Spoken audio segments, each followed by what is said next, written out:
Yeah. Good morning, Detective. Did you get those files I asked you for? Getting a file today would be preferable, Mr. Kapoor. Here's a file on Miss Blake. I couldn't find much on her. It's all quite private with all these socialites. Her husband Hayward died a couple of months ago. They were only married less than a year. We have quite a difference in age. Surprisingly, she comes from wealth. I talked to Officer Joe down at Park Station. We have a couple of suspects. Who's on the suspect list? Dr. Albert Montgomery. According to Joe, he doesn't seem to be very chatty. He suggested that we talk to Mrs. Blake's maid. Then there's Mr. Blake's son, Graham. He's drawn quite the attention on page 6 over the years. Well, aren't you quite the detective? Oh, I'm only trying to learn as much as I can from you, since I'm getting transferred to Chicago. Plus, I really enjoy reading the society papers. I don't have time for an amateur to mess up this case, Mr. Kapoor. If you want to learn, I suggest you observe and keep your comments to yourself. Of course, Detective. Cases like these make me wonder how some can be so vile, stealing from the innocent and sinless. Good evening, Miss Clark. My name is Detective Joan Waters, and this is my assistant, Mr. Naveen Kapoor. We've come to ask you a couple of questions. Kapoor?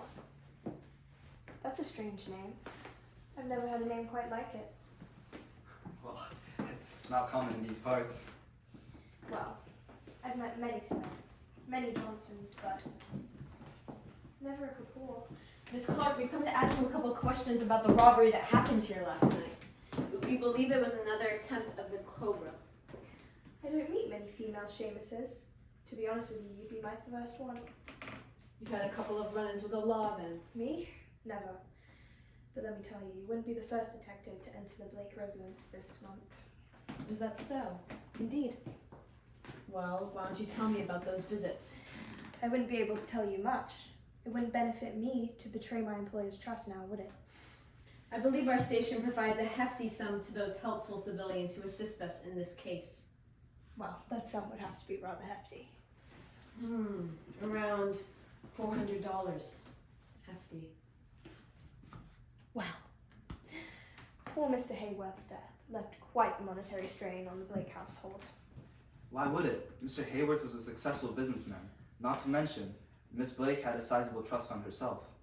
Apparently, it wasn't enough to support both Mr. Hayworth's gambling debts and Mrs. Blake's shopping habits. This is irrelevant to the case. How would our shopping habits have anything to do with the Cobra? That is the thing. I never saw the Cobra. In fact, I was here cleaning all night for one of Mrs. Blake's fundraising events. I never saw anyone enter the house. That's impossible. We have several eyewitnesses stating that they saw a mysterious figure in the area. I don't know about that. But I do know that one night I overheard Mrs. Blake, amongst her drunkenness, discussing how easy it would be to trick people into believing she had been robbed. She's attempted it a couple times now. I'm confused. I thought... It's the perfect insurance scam. This must remain confidential. I don't want any of this traced back to me. We will let sleeping snakes lie. Please state your name for the record. Mr. Graham Preston Blake. Miss Priscilla Blake. Dr. Albert Montgomery. Where were you at the time of the robbery? I was fast asleep when that Cobra broke into my house. It was just awful. I was leaving the Blake's residence. I had a late surgery in the area. I was walking home from a friend's party. I guess the papers don't lie. Your reputation precedes you. Trust me, I changed after my father died. Not that it would benefit you, considering your father cut you out of his will. Those tabloids have really become too personal. Dr. Montgomery, my records show that you live all the way across town. Well, yes, I was visiting Mrs. Blake's house. Hayworth and I were rather close. He mentored you while you studied at Harvard, is that correct? I was more than just a project to Hayworth. I was like family. I still check in on Priscilla every week. Yes, it's true. Albert comes by multiple times a week to check up on me. Dr. Montgomery, it states here that you didn't have any surgery scheduled that morning. I'm going to ask you again. What were you doing unaccompanied with Miss Blake at 4 in the morning? This is wildly inappropriate. I'm sure the Herald would love this story for page 6. I suggest that you start talking. Well, all right. Well, you caught me, you see. The truth is that Priscilla and I have grown quite fond of each other. We had just arrived home from an event in the Hamptons. So you never saw the Cobra? We arrived home after the necklace had already been stolen. I was carrying the bags into the house when I heard Miss Clark scream. She was the one that found my safe opened and the necklace gone. So she was the only person in the house. Yes. Well, now that I think about it, Graham arrived home just before we did. Why would it? Mr. Hayward was a successful. That's impossible. I'm only trying to learn as much as I can from you. Dr. Albert Montgomery. It's not common in these parts.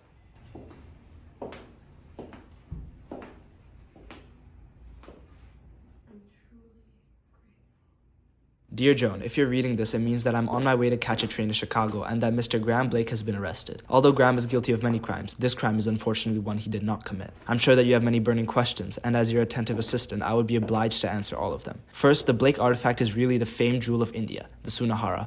It was stolen by the Blake family during their time with the East India Trading Company. People like the Blakes have stolen from us for centuries, and I intend to return the Sunahara to its rightful home. I was the one who gave greedy Miss Clark the idea to tell the police misinformation for a sum. I suggested that Dr. Montgomery should go on a romantic getaway to the Hamptons. Then all I had to do was frame Graham Preston Blake. I was the one who made sure he got home safely in his drunken stupor, just in time for Dr. Montgomery to catch him walking out of the Blake safe room. You see, detective, people like me are often overlooked. We're the assistants, the shoeshiners, the helpers.